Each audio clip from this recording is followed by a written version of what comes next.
My name is Zuleikha Chowdhuri, and I'm a theatre director and a lighting designer.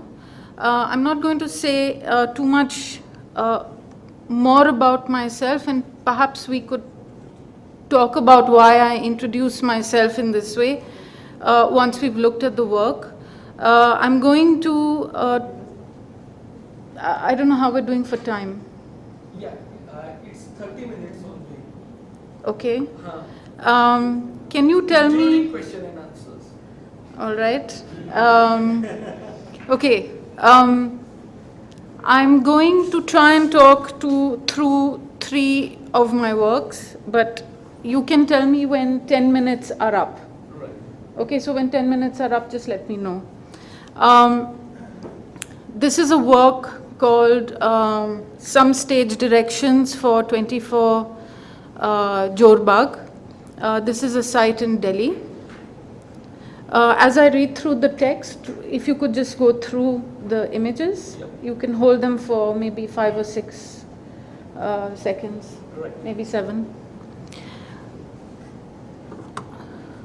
Look at the wall opposite, to curve, to fold, walk up to it, straighten up, to disarrange.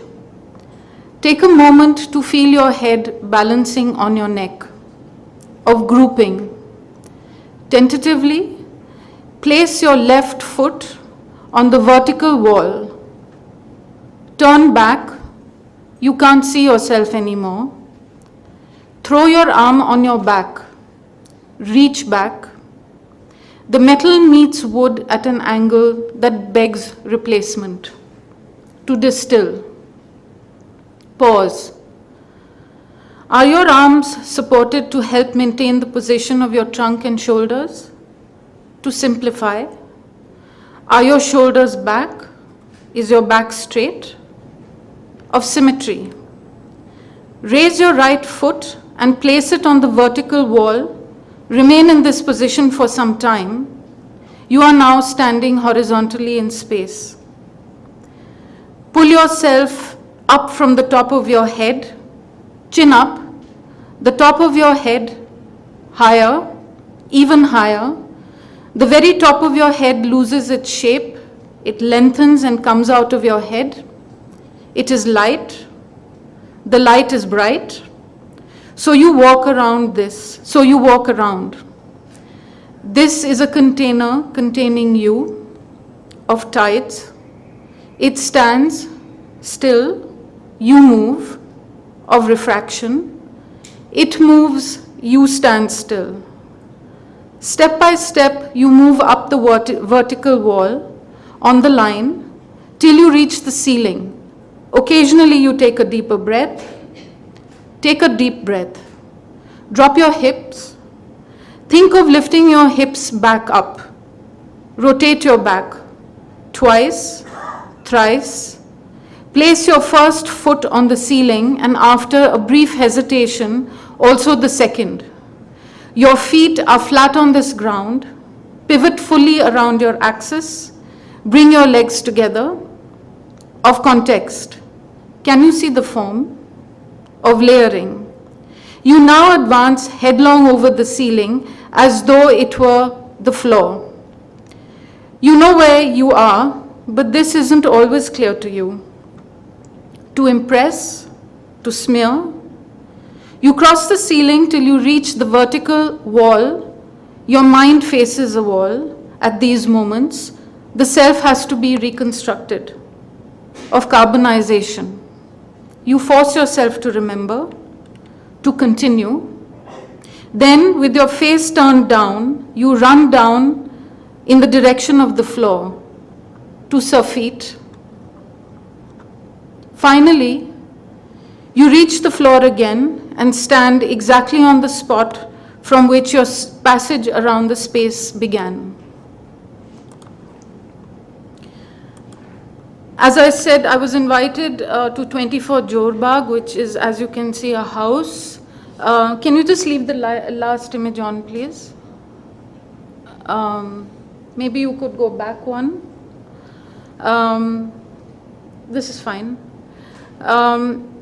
And this was my work within it. The text that I've read out is instructions on the wall as you move through the space.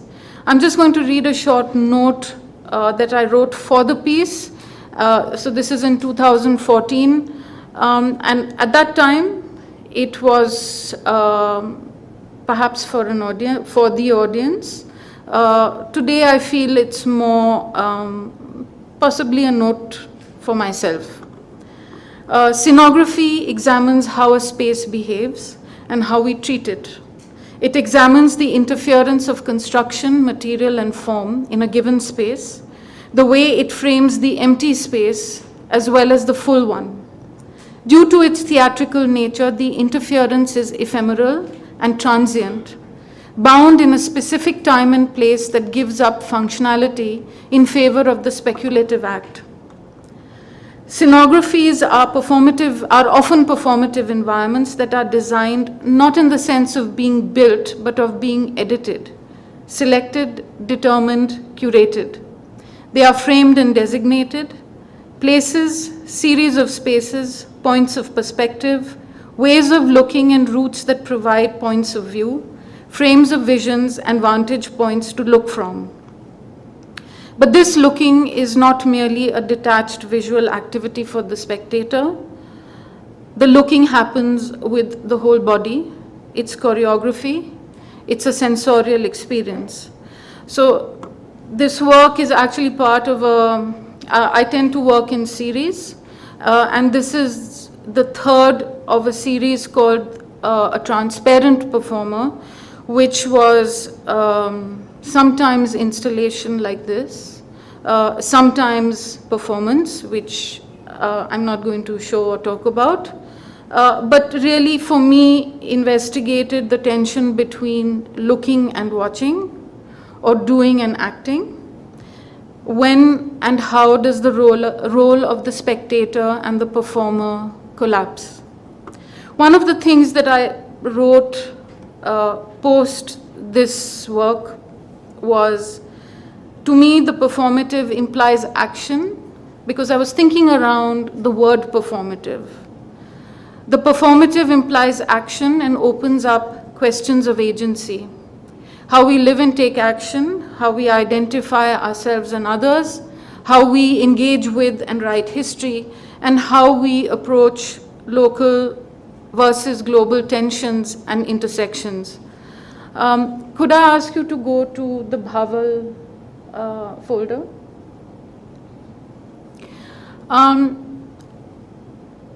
Yeah, the first image. So as I was working on the transparent performer piece, I came across a set of photographs that were used as evidence in a court case. So this is a set of 90 photographs. It's an album, which is I found at the Al-Qazi Foundation for the Arts in Delhi, which is essentially an archive of 19th century photographs. The Bhole court case is an extended court case in pre-independence India that revolved around the identity of a sannyasi claiming to be Ramendra Narayan Roy, the second Kumar of Bhole, the heir of one of the last zamindari states in undivided Bengal, and which the estate of Bhole currently lies in Dhaka. Who was presumed dead a decade earlier. So this is a photograph of the Kumar of Bhole before he apparently dies. So the story goes like this. The Kumar of Bhole goes to Darjeeling. He apparently dies there. This sannyasi turns up 12 years later and claims to be the Kumar. This claim is then contested in court. So can you go to the next slide, please? This is a photograph of the sannyasi. As you can see, he's dressed, if you go back to the previous image, exactly like the Kumar in this photograph. Can you just go forward? So basically, his wife, who was with him in Darjeeling, says that this man is not him. He died in front of my eyes. His sister, who is not in Darjeeling, says it is him. So, this claim that he is the second Kumar of Bhaval. So the court case is that he, the plaintiff, files a case in court. So it is essentially, he is filing against the British Court of Wards, because after he dies, the other two brothers who own the estate also die, and so the property lapses to the British Court of Wards. So when he files a case against the British Court of Wards, and the case is in trial for 16 years. Over the course of these 16 years, the physical attributes, birthmarks, portraits, and testimonies were collated as forensic evidence to establish the claimant's identity as being the Kumar. Hundreds of witnesses, including doctors, photographers, artists, prostitutes, peasants, revenue collectors, other sannyasis, magistrates, handwriting experts, and of course relatives are deposed. The case goes from the district court in Dhaka to the High Court in Calcutta, and finally to the Privy Council in England. Finally, and he wins all 3 times. This man wins all 3 times. Again, he wins the Privy Council case, but dies 2 days later, after the verdict comes out. Could you go to the next? Yeah. So I started this project in 2014, which means that I started research on the material, because it took a long time to access all the original testimonies. There are essentially 1,800 testimonies, and it's a lot of material. So this project, which is currently running, has had three versions. This is what the first version looked like at the Mumbai Art Room in Bombay, where it was invited, and really my interest in the case was, of course, with the idea of the imposter and the photographs itself, because when you look at the photographs, it's very much about acting and performing oneself, or performing an identity. That's what the case is about. So I'm just going to read out a little bit, which is a small description of the project, and I just want to describe it a little bit before I move on, since I don't have that much time. So at the Mumbai Art Room, which opened in 2015, it was built around the idea of a rehearsal. In a rehearsal, an actor is engaged in the production of a portrait or an image of a self. A rehearsal is repetition, and in the context of performance, this means continual reproduction in order to represent reality. The exhibition here, as you can see, comprised 16 photographs from the case, which you can see over there right underneath the clock. Testimonies, I used about 10 testimonies from the 1800. The 2 central testimonies, which is the testimony of the wife, who really talks about who says it's not him, and a section of it is, and she gives all her reasons why, of course. So the 2 central testimonies, that of the plaintiff and that of the wife. So basically the project unfolded over a month. This was the space you would walk into if you were an audience. If you came in the morning, you would see me rehearsing with 2 actors, one doing the plaintiff, one doing the wife. And this was a rehearsal caught at, I would say, 90% of what is a rehearsal period. So it involved run-throughs, but it also involved talking about what it is to build a character, primarily. If you came in the afternoon, you would then audition with me, and you would audition for either, primarily for the part of the plaintiff. Because inbuilt into the idea was, for me, the idea of the audition. What is an audition? An audition is an interesting moment where you are performing yourself, because you are coming to present yourself to a director, and then you normally perform a part, right, as the audition piece. And so over here is an interesting moment where you really have to convince someone that you're a good actor. And this tied in with the kind of a framing of, the central question. How does one take this man's word for who he is? It has to be a good performance, after all. That's actually what the entire case is built on, his performance. On about 5 or 6 days, I also, so essentially you would audition with me, which meant that you were reading from the testimony itself. I would do the part of the lawyer, you would do the part of the plaintiff. However, I also inserted questions in between that in your script were not answered. So I would ask you, after you've read from the script, where you've read that, you've introduced, you're saying, I'm the Kumar of Bhaval, blah, blah, blah, blah. I would slip in questions about, I would ask someone their name again.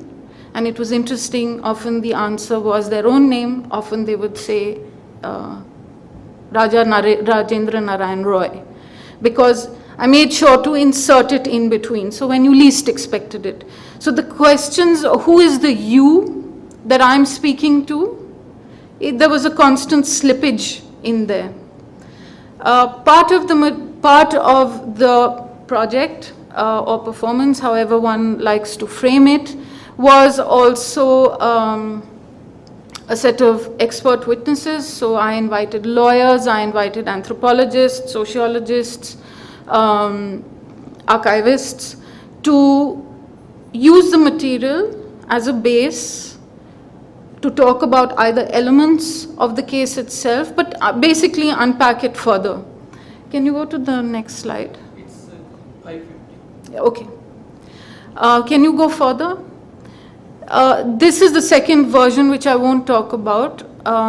It is at the Kochi Biennale. So as you can see, it looks completely different.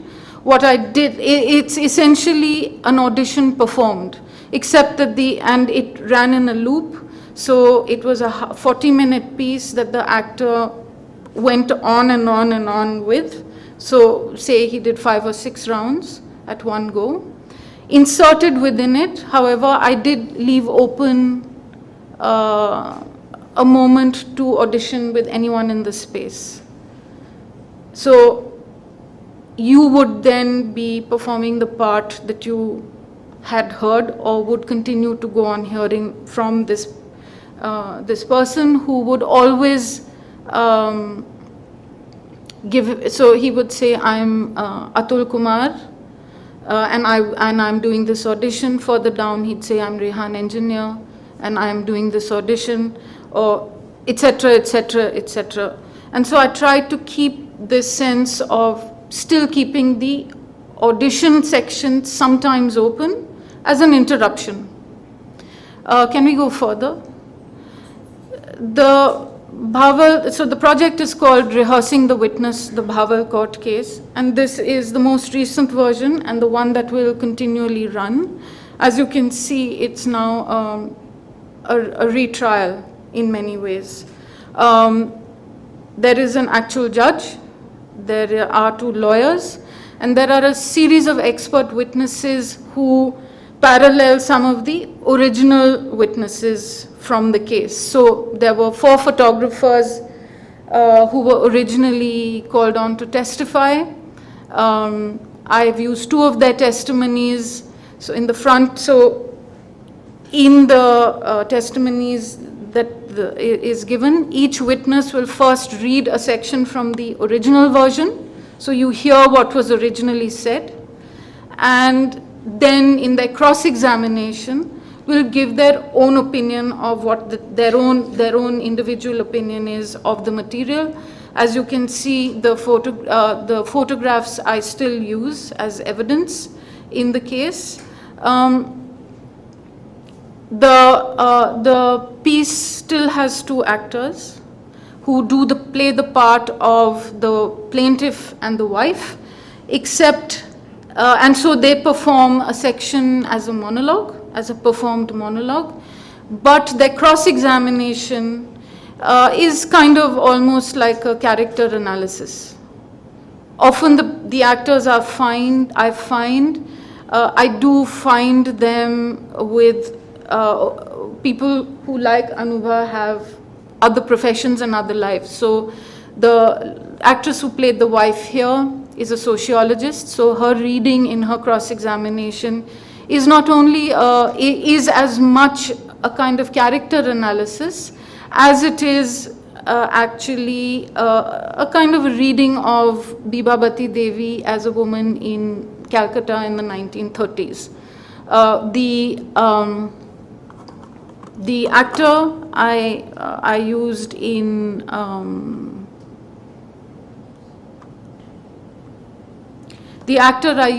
Dhaka is actually an anthropologist and an activist, and had some very interesting things to say about the question of identity. And I'm just going to read out a little bit about actually the center of what the piece is. So what the retrial is really about.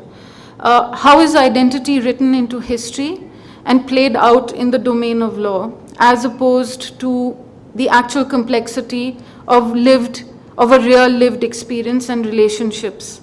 The state, that is the British Court of Wards, is one of the parties in the Bhole case, and we see via the testimony of expert witnesses on the body as evidence, and as a site where identity is played out, and with the photographs, what the state considers and requires as identity, and where the individual locates identity.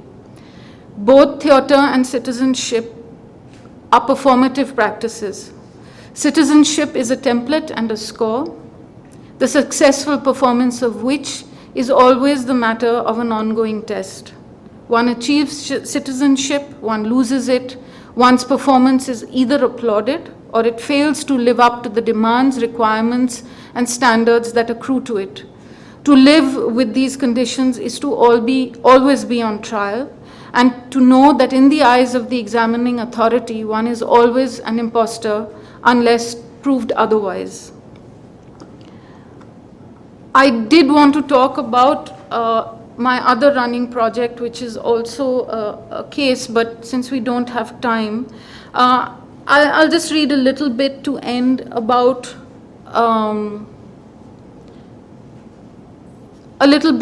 why law. What is my interest in law, and it does have to do very much with the question of a narrative, of narratives, how they're built and proposed and perhaps changed in a broader sense. The Bhole case is interesting because it's so much about deferring narratives. Everybody has as each case is, everybody has a different story and a different point of view of almost the same event. So I'm just going to read what I've written actually in introduction to the other project, which is called Landscape as Evidence, Artist as Witness, which is again a staged hearing with 2 lawyers and a judge, and looks at ecological issues. The first version of the project looked at the river linking project, but uses an artist as a witness. So if an artist was called to testify on an ecological matter and use their art as evidence, the question that is asked is, why is an artist being called and why not someone else? So the project tries to ask this question. And the broader question question that the project is trying to ask is actually, what does art do? I mean, that's the reason why I conceived of the project and in the way that I did, because I have larger questions to do, larger questions about what I do, who do I do it for, why do I do it, what do I want to do. So I'm just going to end with this little text, which will partly, I think, touch on its relationship to art in the broadest sense. Law's performativity describes a way of performing the world through a certain structure of the use of signs that is always at the same time a procedure and a connection of a historical sign to a new context. The concept of performativity here describes a mode of doing something to the world. Late legal scholar Robert Cover proposed the world of law as a system of tension which bridge concepts of reality to an imagined alternative.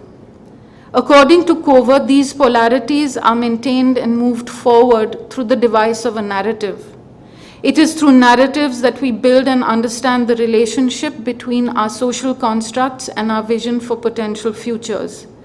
These narratives require a leap of imagination in order to connect not only what is and what should be, but also what might be. In this context, the law can either expand the way we think about the world and our position within it, or become a mechanism that limits and controls. For me, both the domains of law and art assert productions of truth and reality, the construction of narratives, a historical frame of reference, and the creation and possibilities of alternate conditions and visions of the present. It is this parallel between law and art that provides an exploration into whether art can allow for a legal paradigmatic shift. Thank you.